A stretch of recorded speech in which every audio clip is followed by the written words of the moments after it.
तो ये है क्वेश्चन नंबर 5 11.2 एक्सरसाइज का। और क्या दे रखा क्वेश्चन में पढ़ के सुनाता हूँ और करके दिखाता हूँ। The diagonal of a rhombus are 7.5 centimetre and 12 centimetre, find its area. ठीक है, तो ये हमारा एक रोम्बस है। रोम्बस तो जानते ही हैं, जिसके चारों साइड बराबर होते हैं।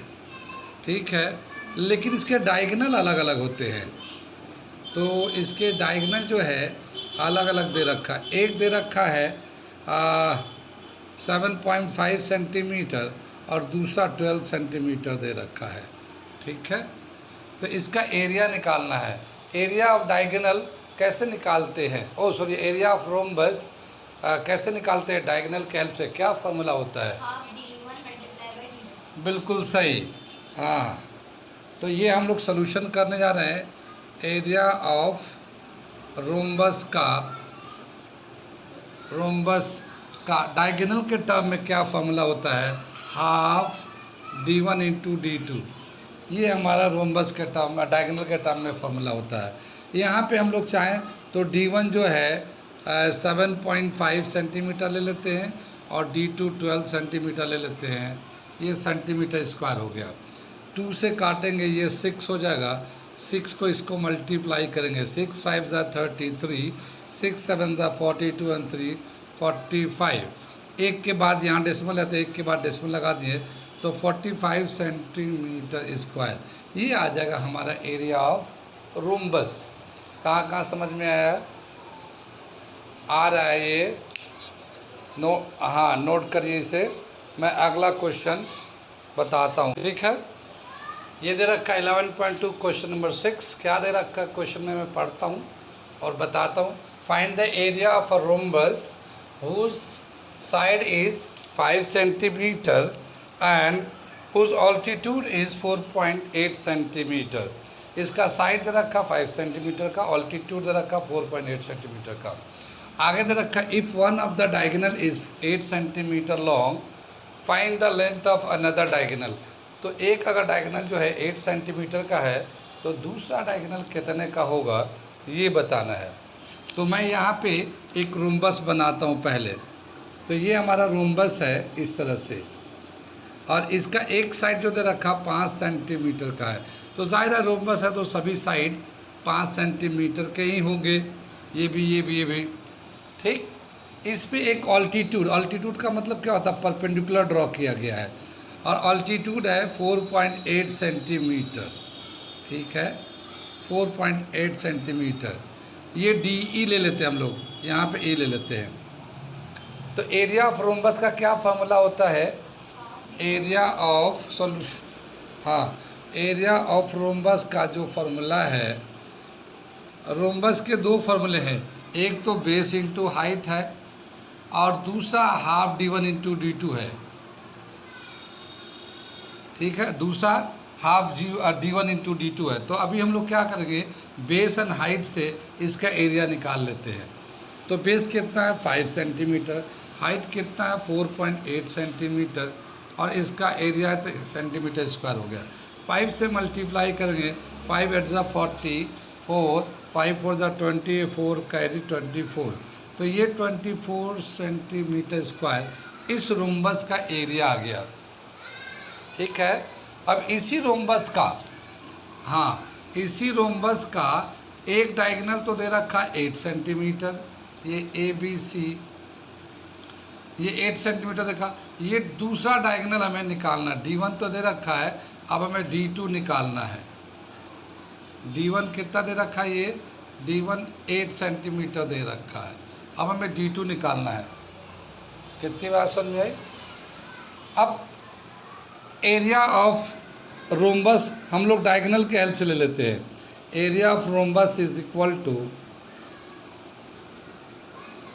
Half d1 into d2।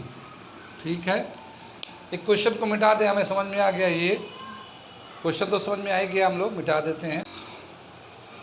तो एरिया ऑफ रोम्बस जो ना हाफ d1 इंटू d2, ये दूसरा फार्मूला लगा दिया। एरिया ऑफ रोम्बस का वैल्यू दे रखा कितना? 24। तो हमने 24 यहाँ रख दिया। हाफ d1 की जगह पे 8 ले लिया और D2 हम लोग निकालने जा रहे हैं इस फार्मूले के हिसाब से।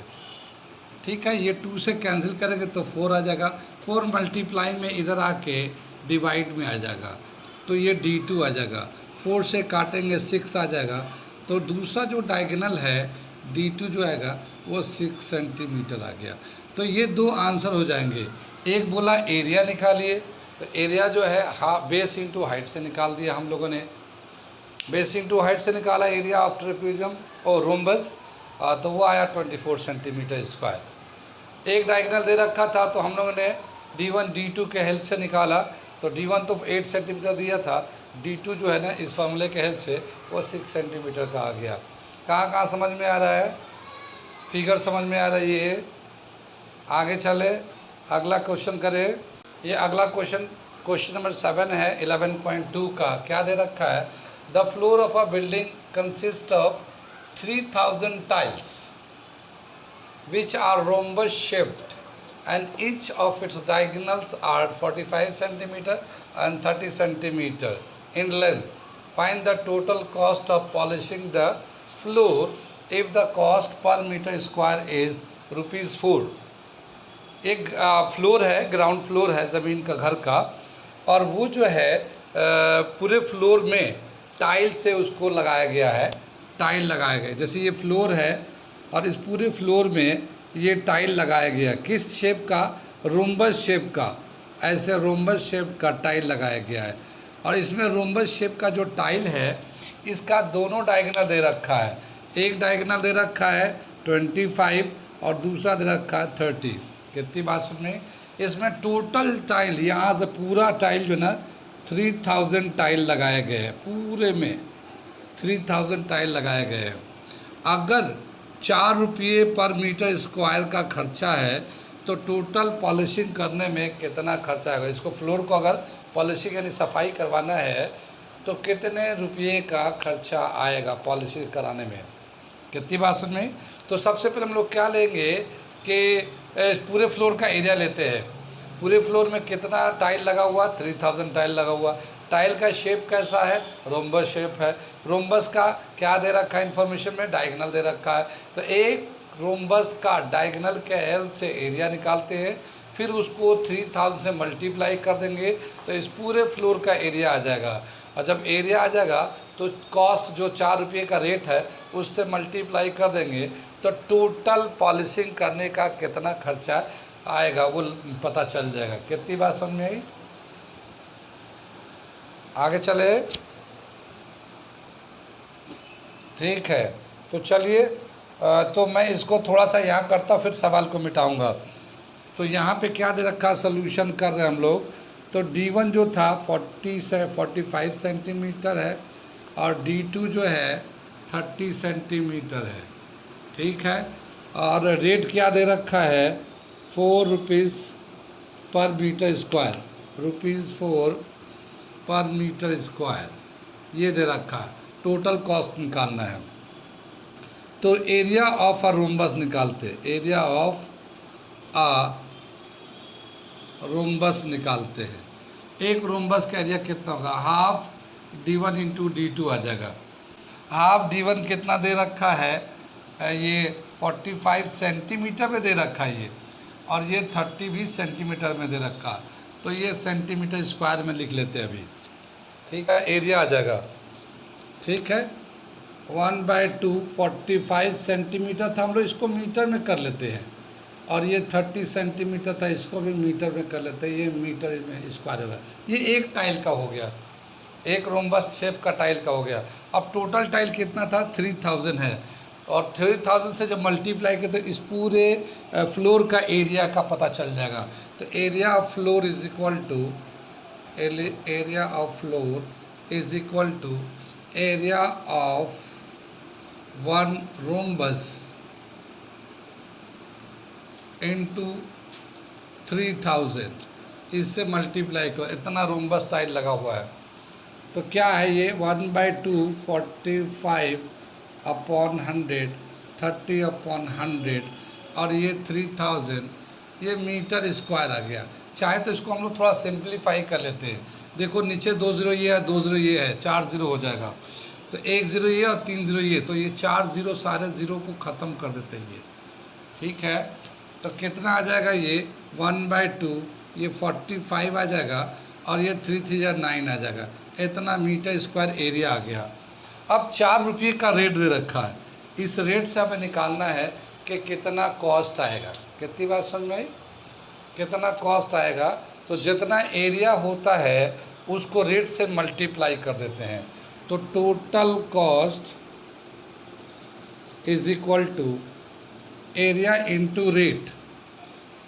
ठीक, यहाँ पे जो एरिया आया है हमारा 1/2 45 इंटू 9 और रेट कितना है 4 मीटर, 4 रुपीज़ पर मीटर स्क्वायर। तो 4 से मल्टीप्लाई कर, देखो ये 2 से ये कैंसिल हो जाएगा, 2 आ जाएगा। ठीक है ना, 2 से ये 45 को मल्टीप्लाई करेंगे 90 हो जाएगा, 90 को 9 से मल्टीप्लाई करेंगे तो 9 9 ज़ा 81, 810 आ जाएगा। तो कितने का बिल आ जाएगा 810 रुपीज़ का। तो पॉलिशिंग कराने का जो टोटल कॉस्ट आएगा फ्लोर का वो 810 रुपये का आएगा। कितनी बात समझ में आई? कुछ समझ में आया? ये जो फ्लोर था, ये पूरा फ्लोर है, इसके हमें पॉलिशिंग करानी है 4 रुपये के रेट से। ये जो पूरा फ्लोर है रोम्बस के टाइल लगा हुआ है, इसमें डायगोनल दे रखा है रोम्बस का, ऐसे 3000 टाइल लगे हैं। टोटल कितना कॉस्ट आएगा ये सवाल था। तो हम लोगों ने क्या किया है, एक टाइल का एरिया निकाला डायगोनल के हेल्प से और उसको सेंटीमीटर था मैं तब मीटर में कर लिया, फिर 3000 से मल्टीप्लाई कर दिया तो पूरे फ्लोर का आ गया, फिर 4 रुपये से मल्टीप्लाई कर दिया तो पॉलिशिंग का खर्च आ गया। कहाँ कहाँ समझ में आए ये? आगे चले हम लोग।